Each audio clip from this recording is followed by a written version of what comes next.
gender-based violence as a country.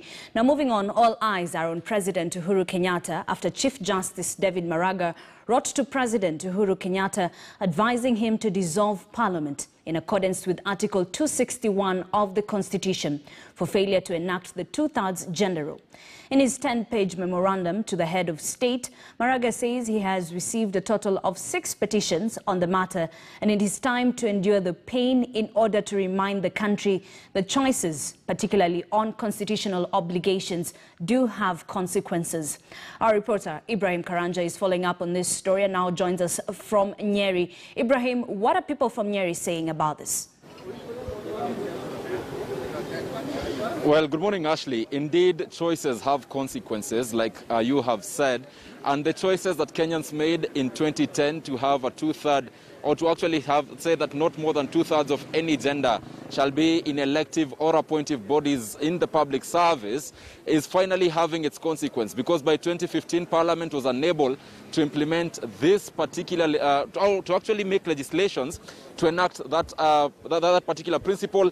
And now the Chief Justice of the Republic of Kenya, David Maraga, advises President Uhuru Kenyatta to dissolve Parliament. Are Kenyans ready to go back to an election should the President actually heed to the call by the Chief Justice and dissolve Parliament? I want to speak to residents of Nyeri.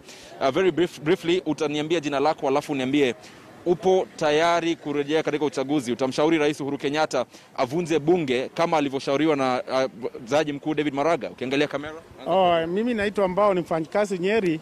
Mimi nataka kumwambia rais asifuje bunge. Kwa maana tutaenda hasara kubwa sana. Tumetoka kwenye janga hii ya COVID-19. Uchaguzi tena ni pesa tunatakikana, na tuone mahali serikali inaenda kombo. Ni yule anaenda kombo ikiwa ni CS afutwe kazi. Ni yule anaenda kombo ikiwa ni MP hata yeye tusokanye signature atolewe kwenye hiyo kiti. Lakini wale ambao wanaonekana kwenda kombo kwa sasa ni wabunge, manake wameshindwa kutekeleza ile sheria ya thuluthi mbili ya jinsia, kwamba watu zaidi ya thuluthi mbili iwe ya jinsia moja ama isiwe ikawa jinsia moja. Basi bunge inaenda kombo. Mbona rais asivunje?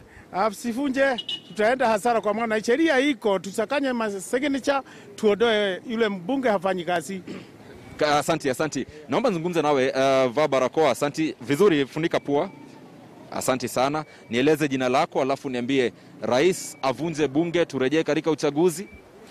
Majina yako naitwa Sara Warokemi kutoka Nyeri.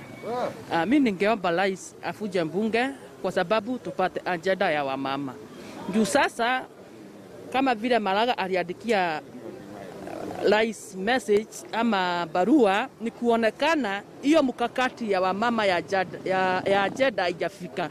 Kwa hiyo mimi ningependa rais afuje bunge juu tupate wamama wengi kwa bunge, juu maneno ya wamama hiyo inaendelea kwa bunge na inapitishwa katika hii Kenya. Asante. Naomba nikuhusishe mzee dakika moja. Unafunika pua tafadhali.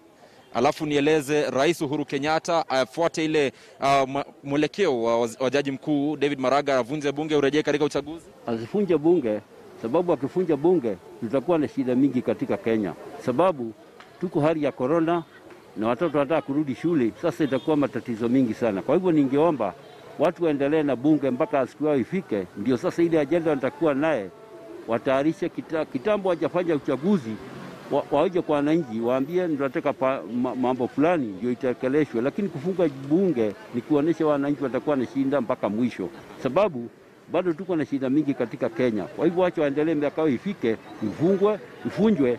Wakati huo ndio sasa tuwe na magano na bunge mtafanya hivi. Na yule mtu anakozea serikali kama ni mtu amekula mali ya umma, ashukuliwe hatua peke yake. Asante. Naomba pia niwahusishe wakazi wengine. Kakangu, uko tayari kurudi katika uchaguzi kumchagua mbunge mpya, mwakilishi wa kike mpya na pia seneta mpya? Manake bunge halijatekeleza ile ama sheria ya jinsia. Mimi niko tayari, lakini itakuwa gumu juu commission hakuna ya IBC. Kwanza president aharakishe achague ma commissioners waende wapitishwe ndio turudi kwa uchaguzi. Lakini kama hakuna ma commissioners, hakuna kitu itaendelea.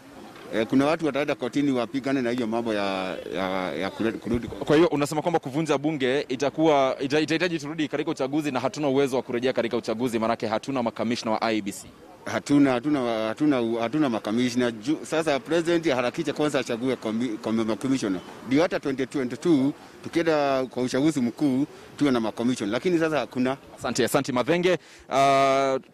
Rais avunje bunge asivunje, upo tayari kurudi katika uchaguzi wa bunge? Mimi niko tayari kurusha kula juu mimi kazi yangu ni kurusha kula tu. Lakini sioni kama Kenya tuko na pesa hiyo ya uchaguzi. Na kwamba venye wabunge wanasema kama mbunge wetu Gojiri wa Bogo anasema ako tayari. Mimi sioni kama ako tayari. Anajua kuna pesa ndio anasema ako tayari.